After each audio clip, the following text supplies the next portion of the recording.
So now I'm going to be talking about or reflecting on the games that we've played during our class. And so I'd like to begin with my group's game, Group 6.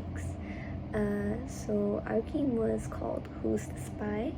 And so we put two groups together, and everyone would sit in a circle, or more likely around the table, and everybody was given a piece of paper.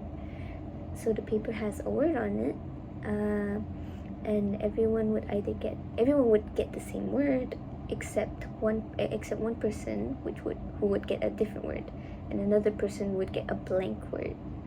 So, but everyone had to guess who the spy was, not the blank. Nobody can show each other this. Everybody is silent, and we go around the table and everybody has to say one thing about their word. And after one round, everybody can choose to either guess who the spy is, or they can continue going another round around the table to get more information from everyone. So the words could be, for example, salmon or tuna. So it's either everybody gets the word salmon, and one person would get tuna, or we could get cats and dogs. So everybody would get the word dog, except one person would get the word cat. We make sure that all the words are categorized. For example, the salmon and tuna, they're fishes, so it's not too far off, so it won't be too difficult, too different. So when people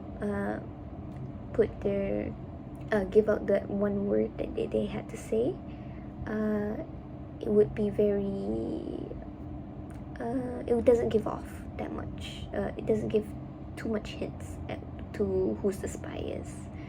And so the points were given by whoever in either group could catch the spy, or if the spy could survive the round, their group gets the point. So that's our game. For what I can remember, others' games, the most memorable to me was the Heads Up game, where we played the game Heads Up.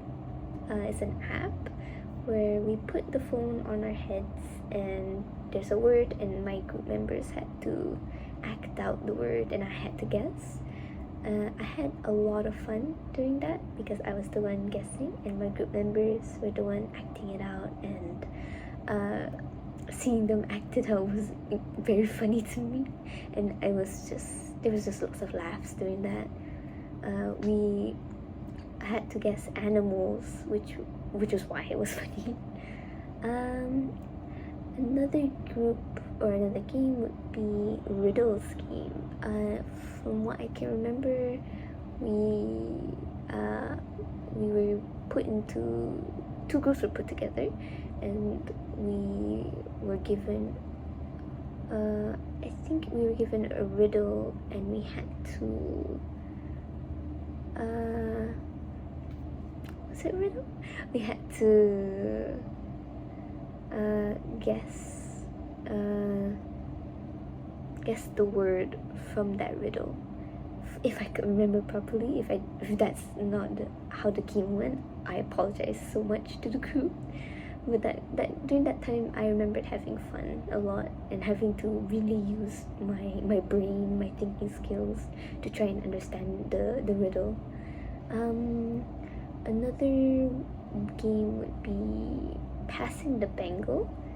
So we had to put a straw in our mouths, and there was a bangle that we had that was placed on it, and we had to pass it from member to member until the last member had to drop it into this straws aligned in a square, which was very difficult.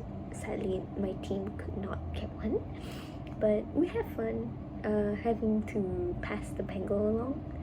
And another memorable game would be the Chubby Bunny game, where we had to shove marshmallows in our mouths and having to say a tongue twister, which was very sweet. I had to be the one to put marshmallows in my mouth, and it was fun. It was funny. I could not speak at all, and my group members could not understand the word I was saying. So we had lots of fun. We had lots of laughs. So yeah, for me, those were the most memorable games that I could remember. We played a lot of exciting and interesting games where we had to use our thinking skills and our minds. We had to adapt to each game, and so yeah, that's all for me for my reflection. Thank you so much. Bye.